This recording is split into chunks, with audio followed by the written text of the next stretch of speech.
Hello, everyone. My name is Dr. Madison Oak. Welcome back to another episode of Grounded the Vestibular podcast.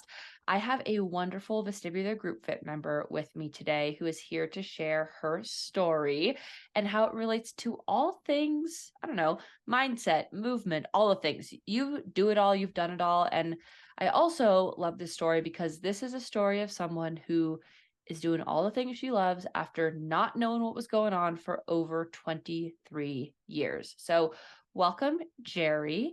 And let's get started. Could you tell us kind of about yourself and introduce yourself to everyone? Hello, everybody. My name is Geri McNeese, and I'll say it because I'm proud. I'm 63, and I have probably had some form of vestibular something. Oh, goodness, all my life, because I remember as a child having issues with dizziness and vertigo, but I didn't know what it was when you're on the playground and you're, 8 years old. So yeah, and I've had a full life. I have a husband and I have two grown sons in their mid to late 30s and been married almost 40 years. I know. And it's amazing. I can't even believe I say that. And it's been a good life. Yes. Is there a fan on that side of you? It is. And I'm going to cut it. I'm going to turn it. Or Can you is it turn it? really, really loud? Because it's making a wind sound. Okay. Okay. I'll just Okay. turn my AC down. Okay. I'm good. Yeah. Because we got hot. We're going to get cold tomorrow, but we're hot today. Oh, geez. Dang, Texas. All right. Texas. Okay. All right. So where you left off. So you've been married for 40 years and yeah. And all those years, for the by and large, for the most part, have been really wonderful years for me health wise, with the exception of a few ER visits through the years that could never be explained other than, oh, you have vertigo and go take some meclizine and rest. And so that's kind of where it kind of began. Is it brought it probably in my 40s, and actually definitely age 40, because that was 2000 when I had my first experience on a plane, if you would like to hear that story. Okay, that is the event. Even though I had dizziness like in the bed when I turned over for years, but that's in my college years when hey, maybe I drank too much or whatever. But I know now it was stuff. It was like, and probably BPPD, because that is what I got treated for, even after this airplane episode. But let me explain that. I was on a plane and I didn't fly very much. I only flew one time in my life prior to this, but at the age of 40 is when this happened. I was sitting backwards in a plane facing people that were facing the right way. Okay. So this was when Southwest had the facing seats. And so I'm facing backwards. The pilot's over back behind me. And we were near the front of the plane, actually, which is probably good. And I was with a work group. We were going to get an award. And that's when I just looked out the window and the plane started to taxi, and it was going the opposite direction of what my body expected. And I had that quick vertigo, and my stomach dropped. I was nauseated, and we hadn't even left the ground yet, but we were moving. And I turned white, and my people that were with me were like, "What's wrong with you?" Because I shut up, I closed my eyes and grabbed the thing. And from that point, the day just went downhill. But I did arrive. It was only a 45-minute flight, if that. And I was sick the whole time, but couldn't throw up because guess what? I didn't have anything in my stomach. All I had was a little bit of coffee. And so it was lucky, but I was very, very, sick and wanted to get off that plane from the minute it took off. So that was very, I think that this whole day is the day that did it for me. But we got there, they got me off the plane slowly. I had peppermint in my mouth, went up to the building, had to take a car ride after that, which was not good. Then I went up in an elevator 25 floors to go to the ballroom. That wasn't good. And then I had to eat a creamy tetrazzini lunch or whatever. That was wonderful, because by that time I felt like I needed to eat. And they let me sit down and rest before I went into the ballroom and fanned me. I had fans and all the stuff. And I felt great. But the minute I got my award, within 10 minutes, we were on an elevator down and had to go back to the airport.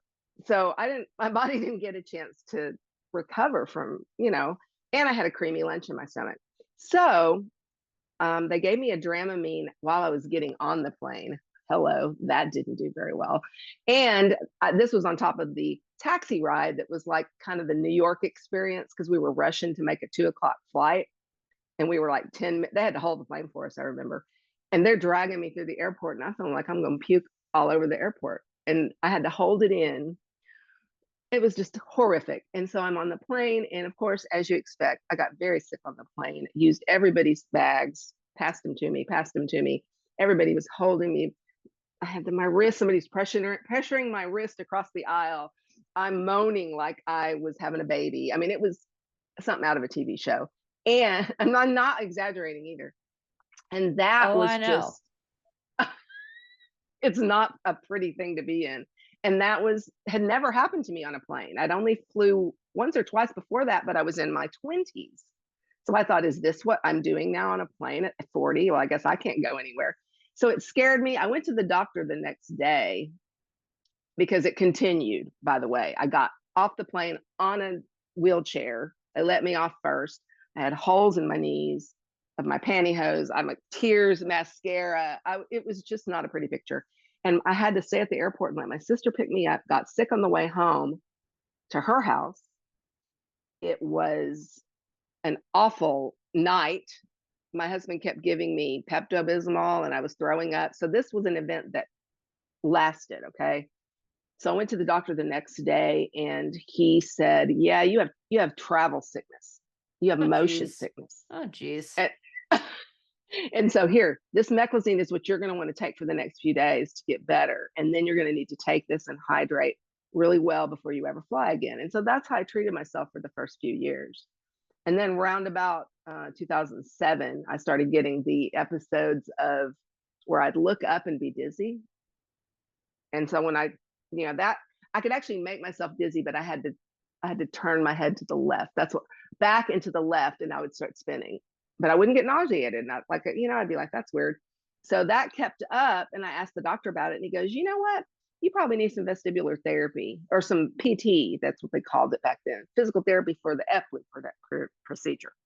I was like, what the heck's that? So I'm looking on the line. Now we had the internet by this point, that we could look on.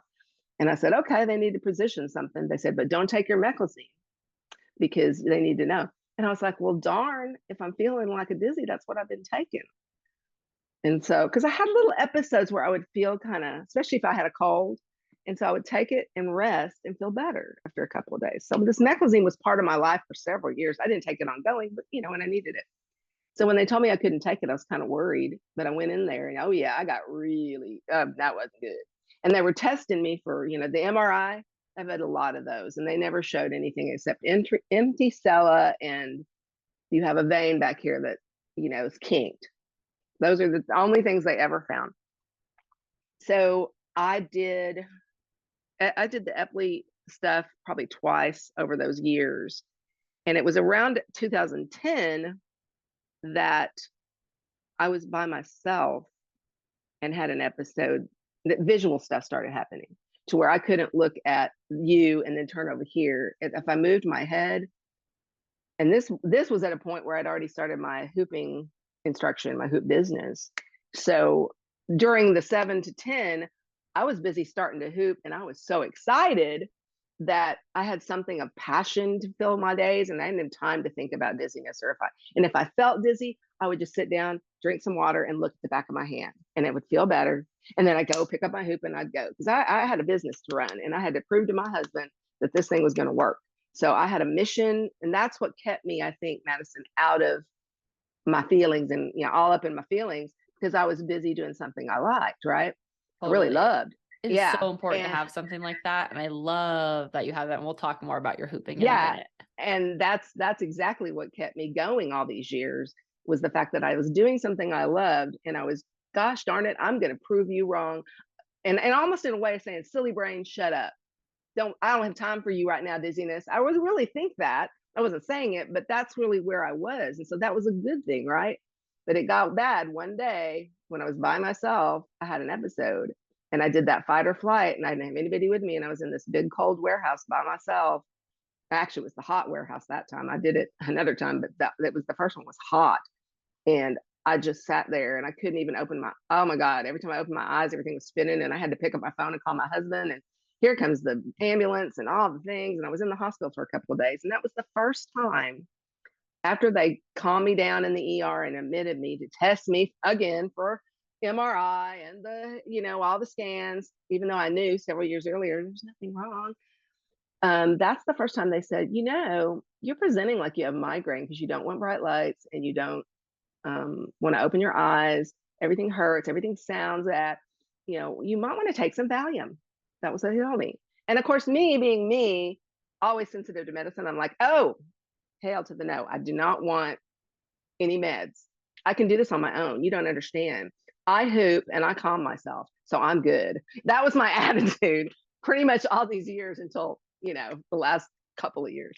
So that's what kept me out of Valium, but that's what they gave you back then. I mean, that was the one that they said, oh yeah, when somebody comes in here with vertigo, we give them Valium. And it works. It works, but it's not a good long-term solution. It's not a good long-term solution. No, I don't want a Band-Aid over it. But again, I think I have this because I have meclizine and I hoop and I'm good. I kept telling them that it just comes every now and then. If I can just stay hydrated, I think I'm good. Or if I try to make excuses to not take medication, but specifically they didn't know anything but, hey, take some Valium. Nobody ever said, you might want to go to a neurologist. Classic. Yeah. Classic. But I'm glad you did now. Oh, honey, like it's night and day. Anyway, oh my gosh. So that went on from 2010 to about 2019 is when, that's a good stretch of time. I was in the ER probably 6 or 7 times. I would feel all these symptoms I know now, and I would just ignore them, drink some water, take a meclizine before I went to an event, just to take the edge off. Boy, well, that only works for a little bit. And then the next day you feel horrible because you pushed yourself too far and, you don't have a threshold of anything. I mean, that's how I lived. And I thought that all I was doing was throwing, spaghetti at the wall, trying to figure out what sticks, what's the thing that's working. And it changed all the time. And my symptoms changed. I started, I have my phone and I would open up and the minute I start to scroll, I just get dizzy. And the computer screen, just get dizzy. That never happened back in 2000, but it happened in 2010 or 12, 13, 14. I went to the eye doctor and, I tried to wear bifocals. Oh, hell no. That change of, oh my God, that made me so nauseated. So I couldn't do that. And it was just a mystery. And so finally, one of my girlfriends who was having some of the similar symptoms with dizziness, but she had been classified, classic migraine, because she had head pain.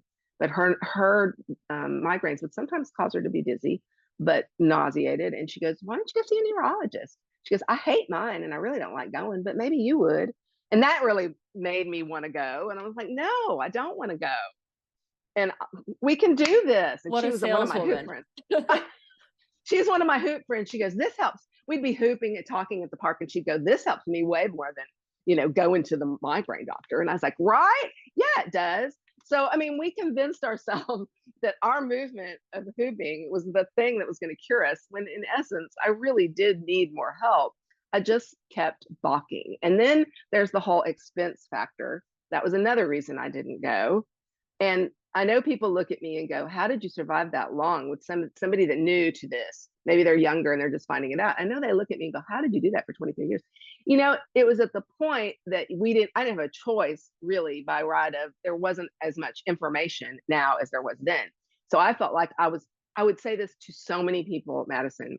They'd come to one of my classes and I'd explain to them.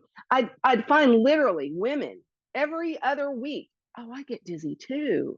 Well, what do you do for it? Well, my doctor gave me meclizine and I just rest. And we were all the same. I cannot express to you listening to this how common it is to get dizziness.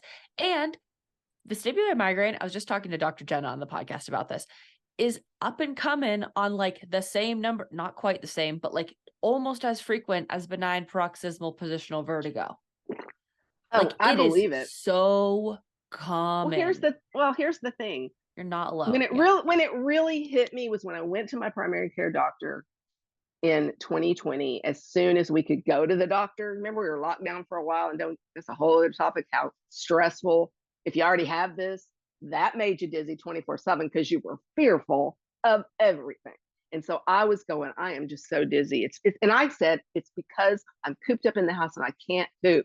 I can't go outside because we were remodeling our house at that time too. And it was like the hoarders, where you just walk around boxes to get Uh-huh. places. And Uh-huh. it was like that for 6 months. So my dizziness was every day, constant, from stress. Seriously. Now that I know that, I thought it was because I couldn't hoop because all the workers were here. I had no place in my house. I couldn't go outside. It was too cold. There was all these excuses I was trying to find, but I did know the stress was playing into it too, because I was worried I was going to get dizzy because from all the things and all this Totally. sick people, COVID people coming and working on my house with masks. I mean, it was just a lot. So anyway, I Yeah. went to the doctor as soon as I could. All right. And as soon as I went, because they opened up to patients, because I wanted to be seen for this dizziness that was constant. It was probably the summer of 2020, maybe July, August. And he told me, my primary care goes, well, let's set you up for an MRI and a da da da, which I did again. I mean, I don't know how many I've had. And he goes, here's the thing. It's probably good that you're really checking into this now, because after all these years, you just need to see probably an ENT to start. I said, yeah, I'll do that. Let's see what these test results show.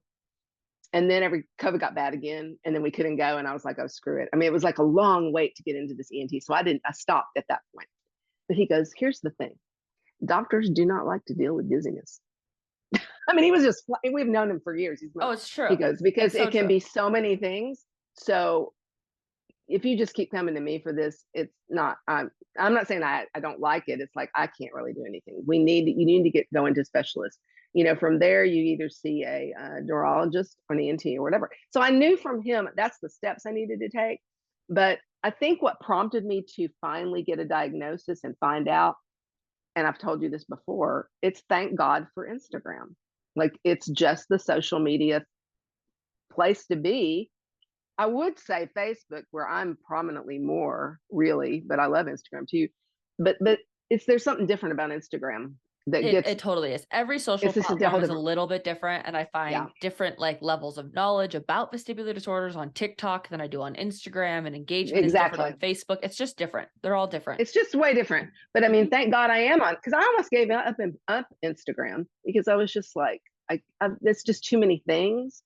And this was before, I even really thought about getting a diagnosis. But it was just like one day when I discovered, I told you, Dizzy Cook, I was like, who is this girl? Oh my God. And she lives here, and she saw who doctor, what doctor? Oh, wait. And I ran into the office. I'll never forget it. I said, honey, look at this girl. Read this right now. Okay. And he read it. I go, guess where she lives? She lives here in this area. And she went to some doctors here. And da da da da da. And I was just like, about it. And that was probably what, early of 2022, late 21, 22.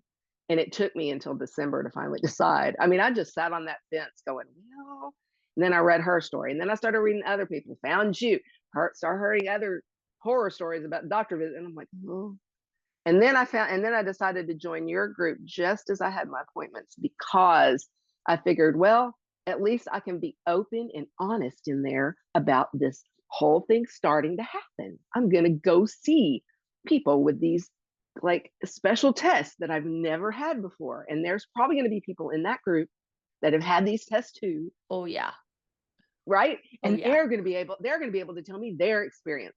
And so I don't know if you remember this, but my first post was I was going to the doctor and I I was scared. remember I was scared because I was going to have that. What's the one that they do with the air and the heat or the the cold? calorics test. Okay, Everyone that hates that one test. scared the poo out of me, and I didn't want to do it. And I remember taking this iPad into my husband. I said, "Read that." And somebody said, "Oh yeah, it can be bad, but don't worry, you'll get through it. It's very short." And As the probably test was was me. I was like, I literally am like, you have to do it. You don't have to, but like you kind of have to do it. And it's gonna suck, but it's supposed to here's the cause thing. vertigo.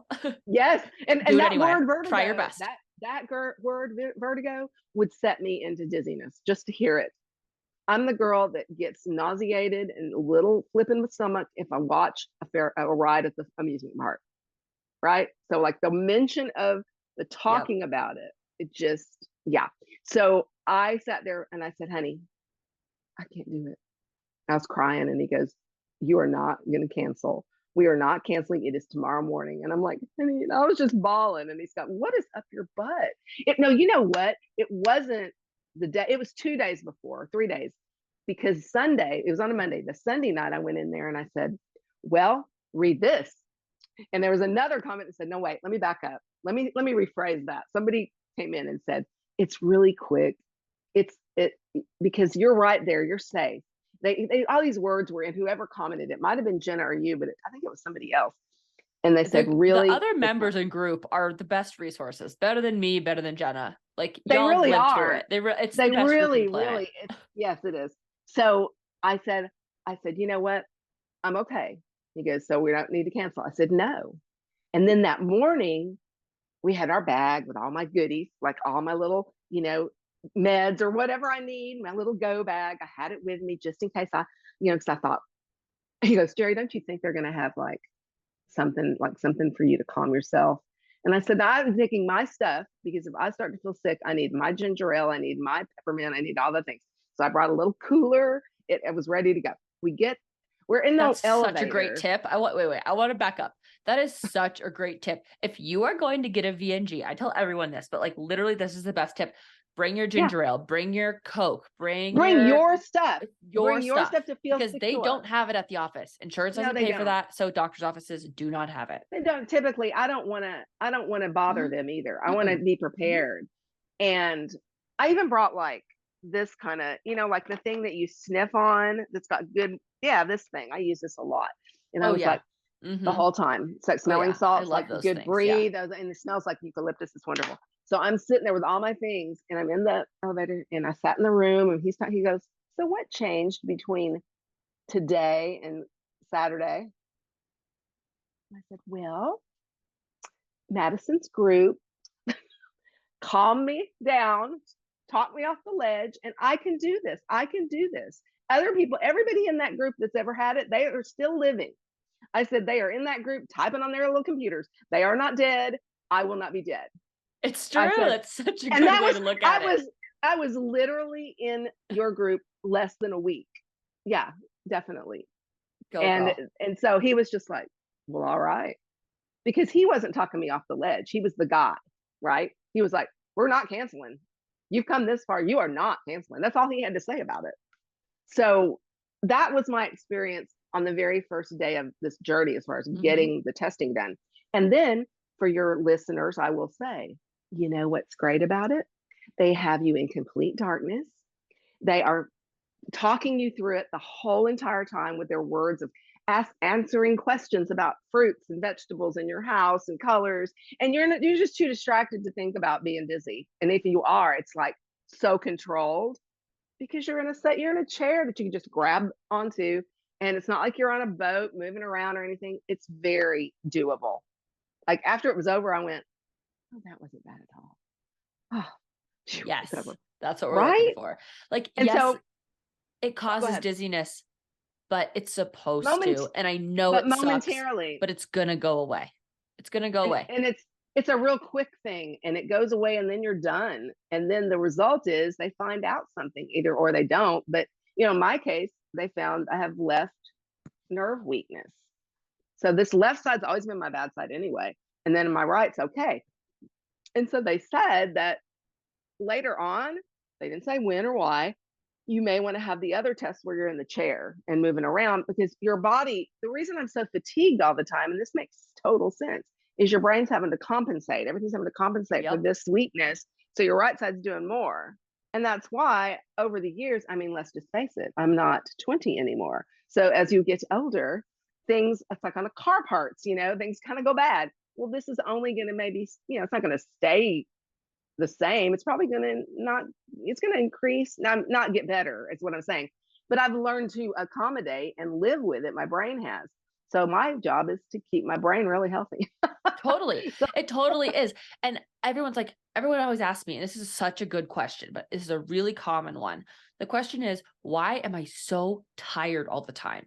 Like, why am I so fatigued? Why is my brain so foggy? Like literally all these questions. And it's because your body's entire job, literally the only job your body has, Right. is to keep your brain upright from falling over. So Right. if Like it's just always on Mhm. fire, Always on making fire. sure that you can stay up and moving in the Exactly. world. Like you're And if that system that's in charge of keeping you upright isn't firing the right way, that makes it really difficult for the rest of your body to like function quote unquote normally.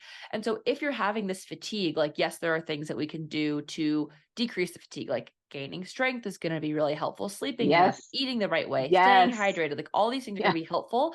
But at the end of the day, Mhm. if you're like, I just don't feel 100%, but I'm feeling like 85, 95%, like that's pretty freaking good. And also, people, I think so. You are Exactly. thriving for the record. And it's Yeah. so interesting to kind of like look back at that. And the same thing goes for brain fog. Like your brain is working so hard to keep you upright. And until that compensates, until you manage that vestibular disorder, I see you raising that hand. Like, yes, exactly. Until you compensate for that, until you manage it, that brain fog is going to be there because your brain is working so hard. And everyone, not everyone, but a lot of people think my body and my brain are just working against me. And that's not the No, they're case. Your working. body That's is trying really hard. that's the one key thing. And I think this last 2 to 3 weeks since I've been struggling with the tinnitus and the hearing, it's my body trying its hardest to let me know, hey, we're struggling here. And I have to listen and just go, you know what? I need to just slow my roll. And sometimes we think we're slowing our roll when we're really not slowing our roll. It's like, oh, well, let me sit down. But your mind, you're still thinking about all the things, blah, blah, blah, blah.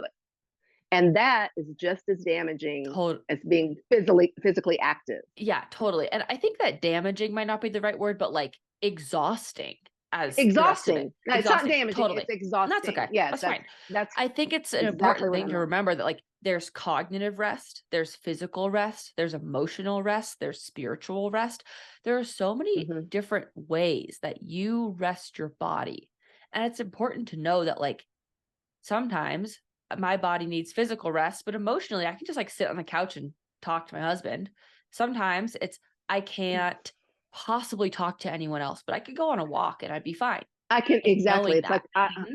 I can't people right now. Like I can't people. It's like when I'm feeling this Yes. way, I cannot people. It's too peoply, too much people. And Too much I people. don't want to go to the grocery store. I don't want to, it's mentally and physically exhausting for me to think I got to go get a can of peas or whatever. I can't do it. And so I have to honor that and go, you know what? It'll be there tomorrow. And you know what? Tomorrow I may feel it. And I do. It's just like that one day. Like yesterday was the day. That's why I sent you that email saying, I know I can handle it tomorrow because it's going to be just sitting. But if it would have been today, I probably would have canceled on you if it was And yesterday. that's okay. It would Yeah. have not been the end of the world. It would have But been you know okay. what? Here's the, it's so amazing the difference in yesterday to today. It's like night and day. But you know what I did? And this is going to be really interesting for you to hear. I fought like crazy for the last 2 days to not take one of my rescue meds. See, still fight that sometimes. Mm-hmm. And That's and okay. it's even safe to take it like at night. Like I'm gonna go to bed, take it. Right. And it's like clonazepam. There is that's the word, clonazepam. Okay. And it's a low dose and it works for me. And I asked the doctor and he said, don't take it longer than 2 weeks if you're going to take it at night for sleep. I'm like, okay. But it's like, I don't want, it's like a crutch or something. I look like it. And as well as I'm doing, you would think that I'd be like on the board, let's just take it. I let it get to a point where I need it. You know what I mean? And I need to get over that. Me and my husband had to talk about that. So last night, since I was still hearing that reverberation in my head, and I looked at my stats. This is a word for somebody. Look at your Fitbit or your thing on your sleep habit, and look and see how much deep sleep did you get, how much REM sleep, how much light sleep. That all matters. And It matters the so day, much. yes, so much. The day that I had that really bad, like last Saturday, I got a total of almost 4 hours sleep. And when I woke up, my ear was Mm-mm. just going, let's just, oh, that noise. And I was like, but I'm not dizzy, but man, I might as well be because I feel awful. So what did I do? I waited till the last second. Like I told my husband I'm not feeling that great, but I went in and tried to eat. I fought it. When I did take that and the Zofran, because yes, I already waited till I was nauseated. That was stupid. But took both those together, lay down for 3 hours, slept like a baby, woke up clear as a bell. My head, I could hear. Everything was rosy. I didn't feel like I'm high or anything. I was just like, I can make some soup. Don't get me talking about soup. I know we had a discussion already. I said, I can make some soup and what do you want for dinner? And he's like, not soup. So he's not team soup. And I said, well, he goes, I'll just go get me a Subway. Oh, thanks, honey. But I wasn't freaking out like I was earlier in the day. Mm-hmm. So that goes on. This week, it's come back, like this hearing and this tinnitus. And I said, I've lived with this a long time. I know it's there. I don't need to get all freaked out about it, but I don't need any medicine. And I'm going about my business. And I said, you know what, honey, I think I'm going to take a clonazepam to go to bed tonight so I can get a really good night's sleep. See what I did. You know what? I woke up, everything was gone. Today's been a good day.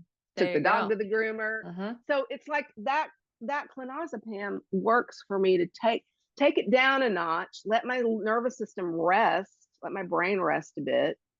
And I got really good, man. I got a ton of good. I looked at my numbers, the sleep stuff. And that's the difference. If I could do that every damn night, I don't need quite 7 hours if I can really get it. Because right now, I'd like to get to a point where I could go to bed and sleep a solid 7.5. That would be awesome. But for me, 6.5 is usually, or 6.75 is where I get it. And I'd like to do a little bit longer. But you know what? I think getting old, can't we take naps a little bit? Like a 20-minute like a 20-minute nap. You get a 20-minute. That's all we get.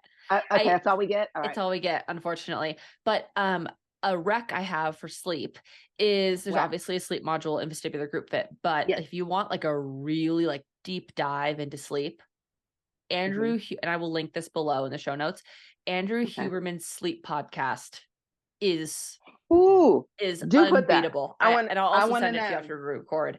Okay, I do want to know. He has like a sleep stack of supplements you could take and tips for the morning and tips for the evening and like blue light stuff and not blue light stuff and all that stuff. So I really want to get more better quality sleep. That's one of my goals. Yeah, it's long, but I've started implementing a lot of the stuff. And I get up before the sun because I'm a weirdo. And if I don't go to the gym at 6, it's never going to happen. So I got to get up at 5. And I'm a freak like that. It's okay. I also don't like soup, which is fine. So I have like a light box in the morning, especially since the sun here. I want to get one of those. They're like $20 on Amazon. I'll also link one of those. I need one. I'll link one of those. So I just think it's important to remember that like there are tools we can use for these things.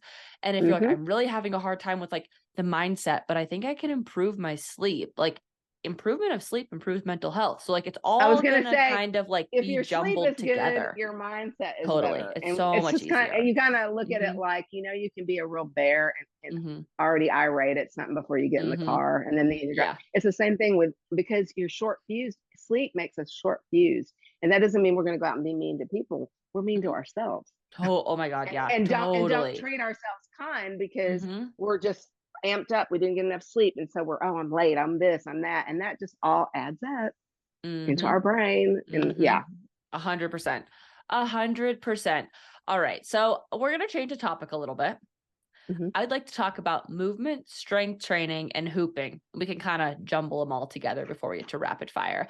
And I know you're like all dancy back there talking about hooping. If you're not watching, hooping is Geri's thing. And it's not something I had really ever heard of before meeting you. I can't believe it. I can believe it, but it's so cool. It's such a fun thing. It's such a fun way to move. It feels very free and dancy pantsy, as I would say. And you can see them all behind you if you're watching this on YouTube. There's a I mean, this is my den space, and this is where I keep them. And there's a whole Jeep full of more that I'm trying to sell out of the back of my Jeep to neighbors, and because I'm emptying a storage unit right now, and that's good. Totally. But So what is hooping? Okay, it's a flow art, number one. So if you've ever seen anybody, and it's prevalent on social media, especially like TikToks and and reels and things where people now I doing get like, targeted after meeting you. Now I get targeted. yeah, of course, exactly. That's how it works. And that's how, I didn't find it that way. I found it on television back in 2007, and I ordered my first hoop and went to California and took a lesson because they didn't have such things here, and got, and I knew I wanted to share this with other women because in Texas, we didn't know what it was, but out in California, they had it on the beach and all the stuff. And I Us said, yep, Californians tend to be on that's that page. California. Yeah, I know. And so I figured this will be something that I can do to help myself be happier. And I must say that once I started doing it, I was by myself because nobody was doing it here. And I was kind of testing the water, trying to get a girlfriend or two. Got one good one that really would do it with me after I talked her into it. But, I learned real quick that there are some parts of it that were troublesome for me with my issues, which at that point I didn't know what they were. But the motion sickness, well, you're moving, got to turn. At some point you don't have to turn, but it helps when you turn to keep. Anyway, that's a long story as far as getting into instruction, but it helps to turn a little bit. Now, what I know now is if you teach yourself the right way to do it, you can do it with dizziness, or you can do it with lightheadedness, as far as a feeling. There's certain things you should not do while you're maybe symptomatic, but there's other things you can do with your hoop that are perfectly fine. And so for me, once I found hooping and my instructor, my first instructor, the one that trained me, said, you don't have to do it all, Geri. Just pick and choose what things feel good to your body at that time. Maybe on another day, you'll feel better.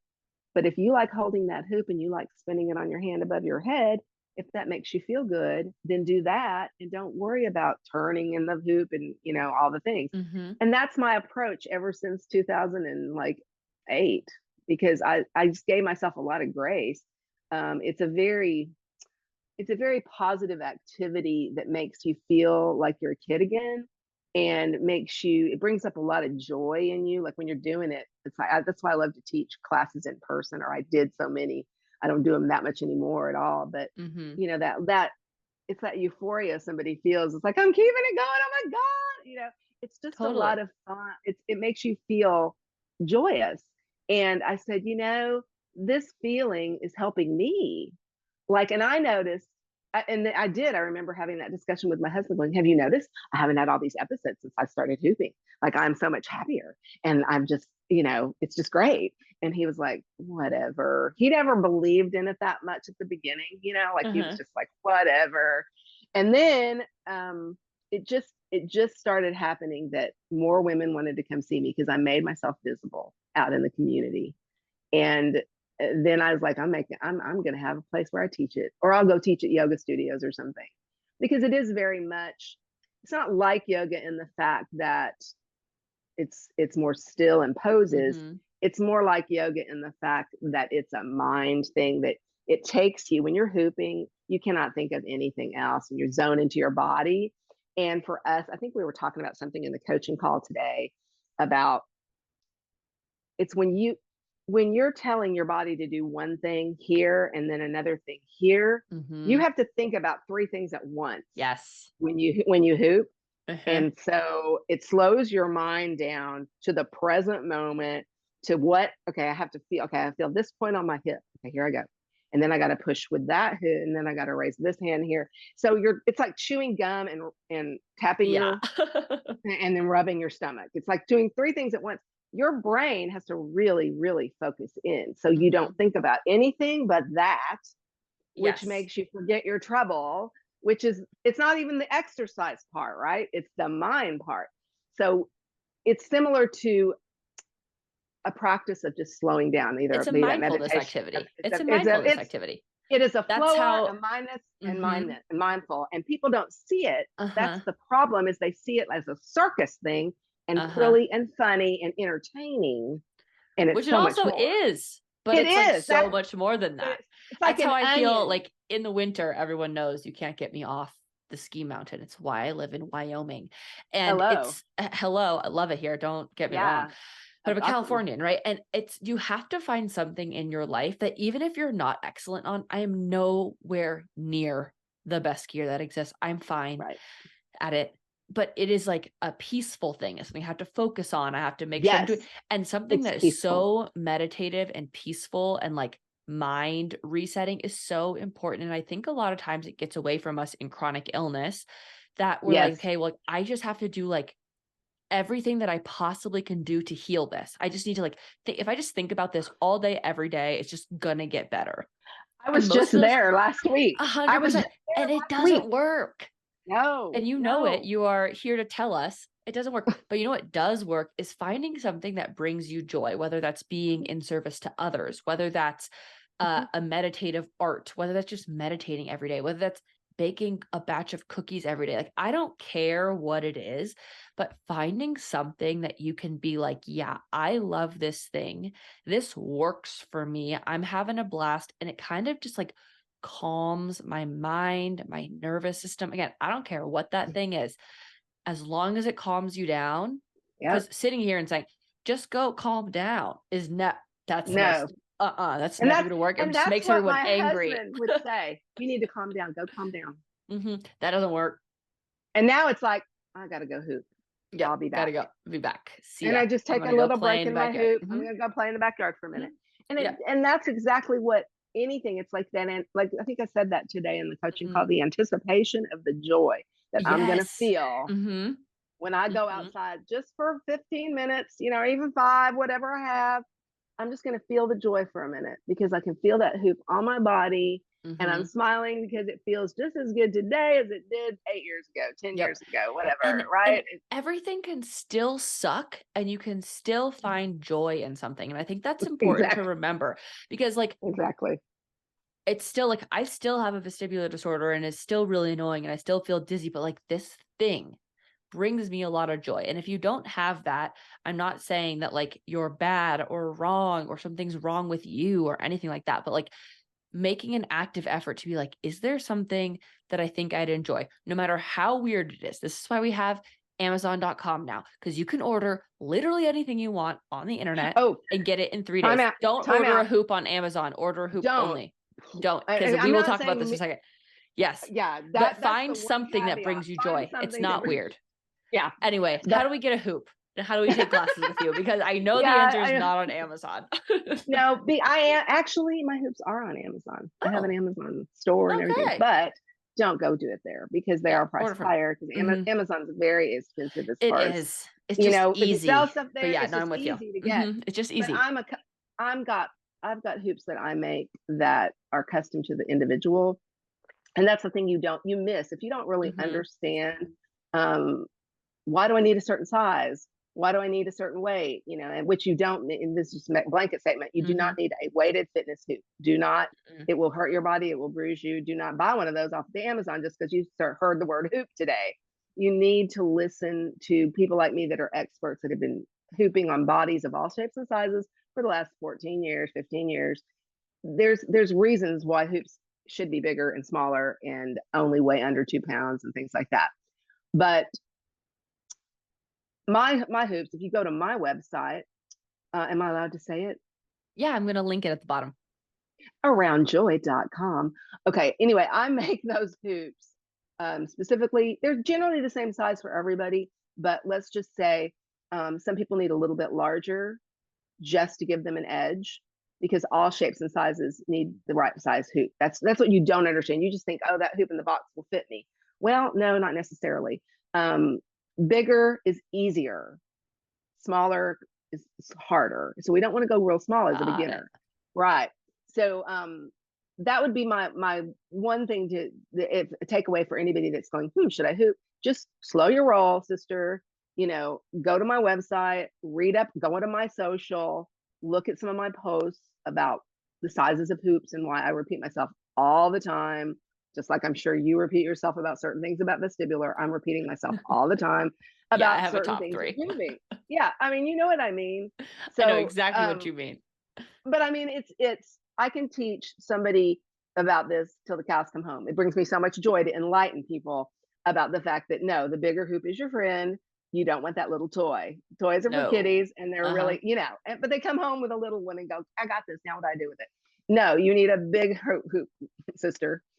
We call the bigger hoops just So you don't feel bad. It's the big hoop of self-esteem, because when you get that big hoop on, you can do it. And you're like, oh my goodness. So that's why I make a hoop that sizes down so that you can start big, go smaller, because it'll spin faster, but you'll be better.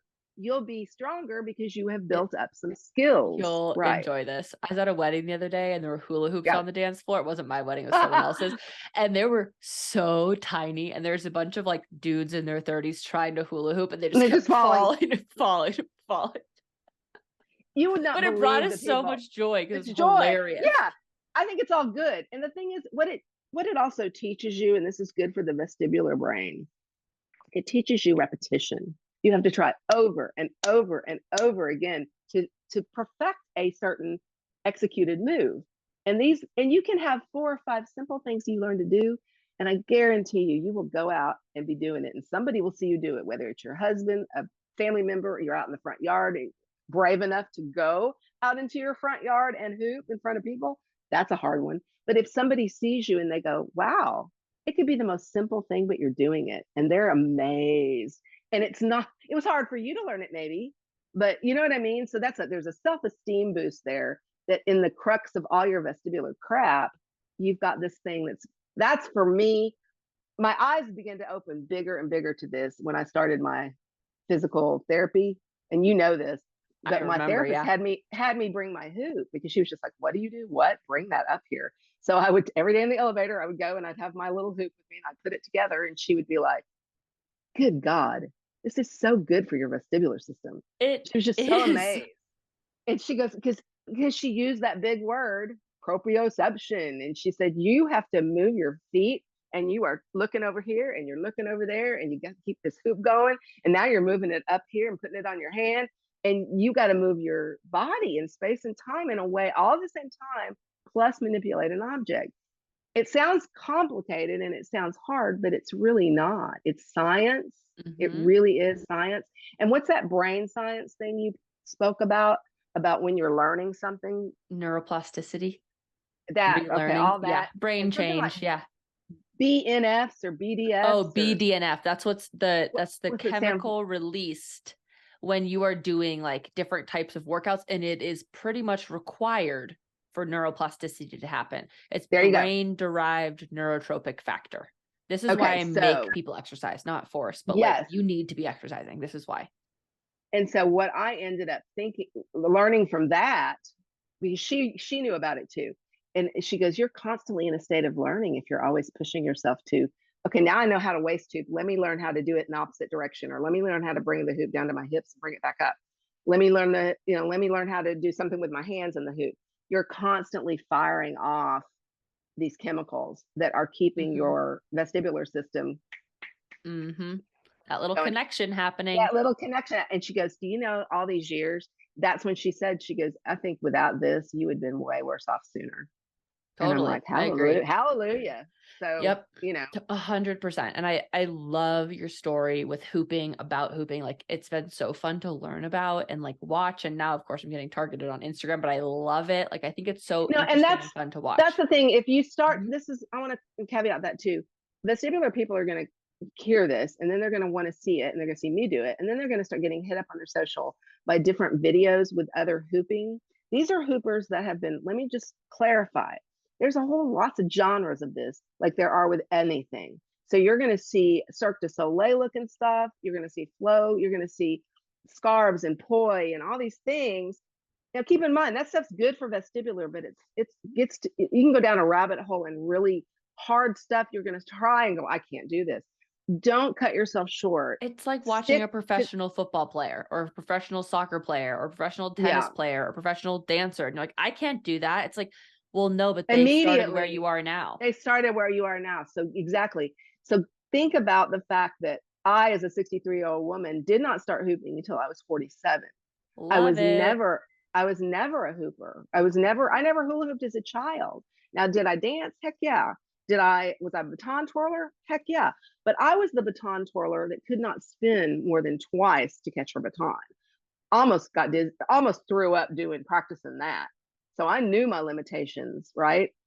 Even as a teenager, young elementary school. But now with hooping, I know my limitations too. And I like to teach women from a point of what is your struggle right now in life? Let's hoop the way that you need to hoop, not what you see on TikTok or in a reel, because that's everybody's Mm-hmm. expectation. Because Mm-hmm. of the power of social media, they expect it's just like everybody gets those things that look like something out of the Arc Ages, and it's got a ball on it, and you spin it on your I know waist. exactly what you're talking What about. the heck? Okay, here's my thing with that, and this is why you want to do, like, maybe let's do some hooping as a vestibular exercise. Okay, you don't need a hoop to do it. You don't need that thing on your waist to get the same exact benefit. You are Uh-huh. powering that with your legs, and you are moving, and you hold your Mm-hmm. arms up, your heart rate's going to increase, and you're going back and forth. That Mm-hmm. hoop spinning or that ball thing, whatever, it's not making your abs firmer. It's not, Mm-mm. that's nothing is happening. Your body mechanics are what push the hoop. So get the body mechanics Uh-huh. going, and then find somebody and get a good hoop. Find the Mm-hmm. right hoop Find to Geri. That's what we really need. exactly.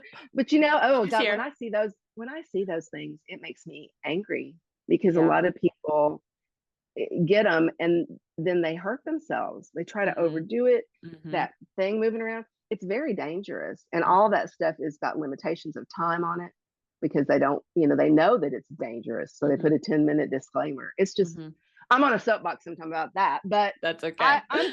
I'm just here to say I lovingly wish to help as many women or men, because that's a thing. I've taught guys getting started in this. If it appeals, take the right road and get the right help. Don't just try to follow anybody's videos on YouTube, because they will teach you things that for our system you don't need. You Yep. really don't. And that Yeah, applies to everything. Like don't everything. don't go just Yeah. get random medical advice off the internet. There's a reason there's a medical disclaimer Mm-mm. at the beginning of this podcast. Like it's just important to remember that like find the right things for you. Listen to the people who like are experts in this thing.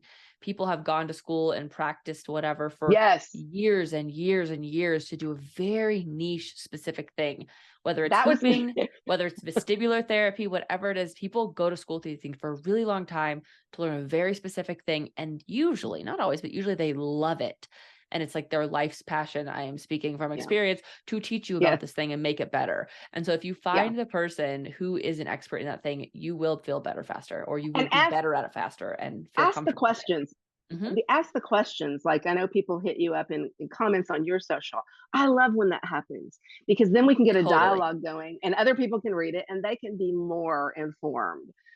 If you stay silent and just watch somebody's stuff on social and you really love them, but you never ask a question, that you're missing the boat. It's not meaning you have to buy anything. It's not meaning we have to get in your group. It's It's free just, information. it's free information. Uh-huh. Exactly. Totally. Exactly. Totally. All right. I have some rapid fire questions for you because we are running out of time. I could talk to you all Okay. day long. I have some rapid fires. Are you ready? Mhm. All right. What is your favorite part of Vestibular Group Fit? Probably the positivity overall, that we're not going to die. This is not life threatening. That pervasive positivity that just looms over everything. The safety of the group to ask a question, get support, feel loved on, because sometimes we don't. I mean, for years and years, I was on an island all by myself. And it was so refreshing day one to get in there and start reading people's stuff.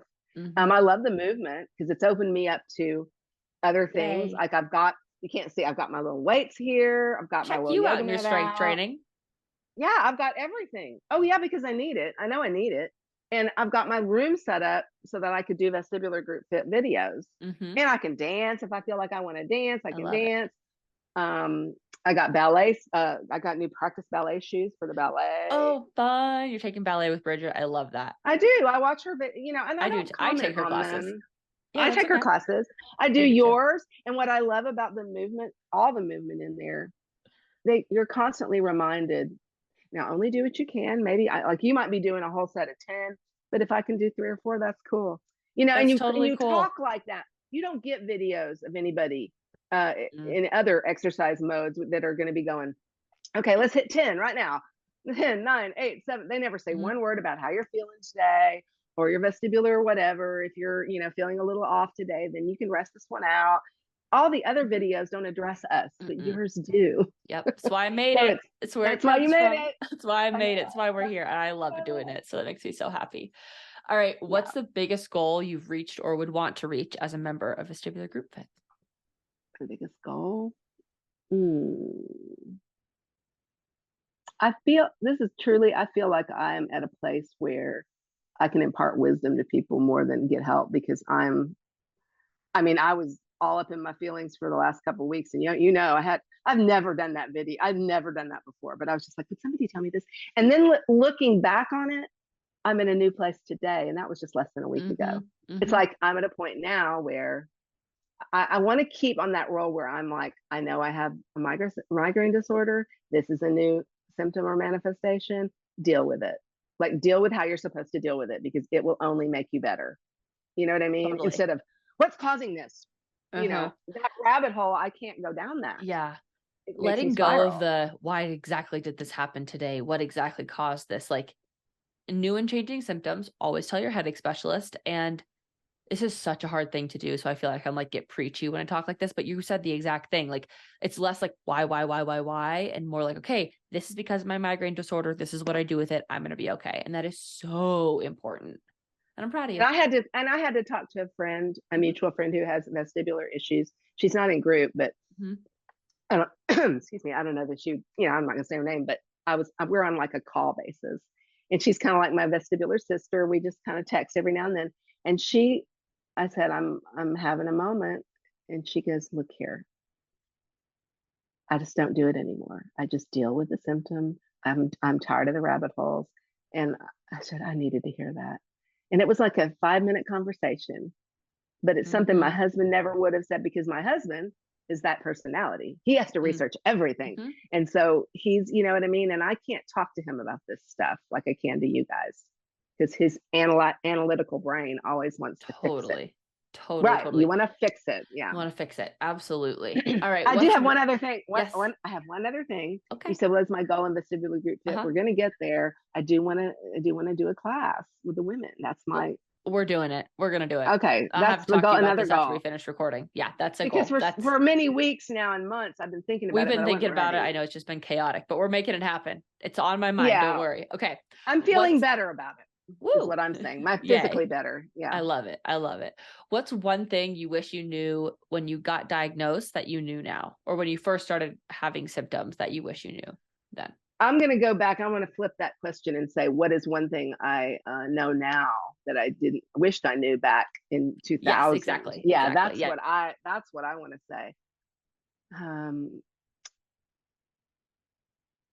That you can get better and live with this and know exactly how to treat it if you go to the right doctors and therapists, and don't just go to your PCP. You know what I mean? That I didn't know that then. I just and there wasn't as much available back then. Yeah, so I just wish that would have been then. I probably would have gotten some help faster, but there wasn't social media back then like this. There wasn't, you know what I mean? So yeah, I'm just glad that I'm glad that I wait, and I'm glad that I waited to find the right people. That I just didn't jump to somebody here, some doctor refer me to somebody. I've got more testimonials from actual people that suffer from this in a positive way, which don't go to the just general vestibular groups out there in the don't do in the socials, because oh Lord, there's a lot of negativity. There is, and it scares you. Hard. It's scary out there in those groups. Yeah. This is where I'm so glad I waited and just found it. It was a godsend. Let's just say that it was a godsend. Yay. All right, and last one. What's one piece of advice you would offer to others going through something similar to you right now? Ties into what I just said. Don't wait and wait and wait years like I did, because there's no reason to do that now. There is no reason. There is no better time to be dizzy than right now. I was literally just going to say that. and let me say that I have a son on the spectrum, and I say that about autism. There's no better time to have an autistic child. There's so much available, so much help that we didn't have privy to. And so I just say, and you can get better, you can live with this. It's just like raising my son. They do grow and they do fine if you give them all the right tools as they're growing up. You have to treat your vestibular disorder as if 100%. it's your child. Am I right? And we have to You're give them all the 100% right right. I tools. couldn't agree more. Couldn't agree It's more. exactly. Oh, look at the baby back there. Oh, hi, cute girl. That's, you have to, in a way, I do treat this like I was raising my kids. Mm-hmm. And for a while there, I was angst, and really angry at it and really trying to tell it what to do. You must do this. You know what I mean? Mm-hmm. That's how I treated my vestibular stuff. Mm-hmm. And then when I realized, oh, there's a special education system for these type of boys. Oh, so then it's like you have to have special education in your vestibular treatment to learn. And then you have an IEP, which is like in school. No, it's a special education plan. Well, now I have a treatment plan for my vestibular disorder. So it's like that's how, and I'm a mom that has walked those shoes of the whole system of how to get a kid through 12 years of school that's in special ed, mildly, but still special ed. I look back now and I'm like, my vestibular thing was like a little kid, and I had to get to a point where I finally said, I need help. We need a diagnosis. You can't, and do they take Ritalin? Do they no, with me, I needed a little, something. I need a little help. Okay. And then I do all the mindset work much better. So go get the diagnosis. That is perfect. That was from the Lord, because I don't know how I got off on that, but that is how I look at mine. Get the help. That's a really good way of analogy, isn't it? It's a really good analogy.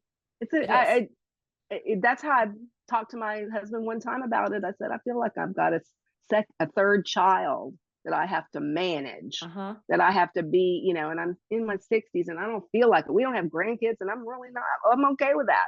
So why do I have this child that I have to, and the dog. You know what I mean? Rudy, so, yeah.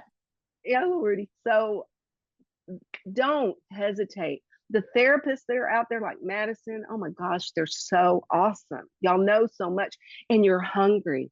You're hungry. We're addicted. You love it because you studied it just fresh in school. Like it's a beautiful thing to see, as opposed to 20 years ago. Oh, here, let's do an epilepsy procedure. Although they didn't specialize in it.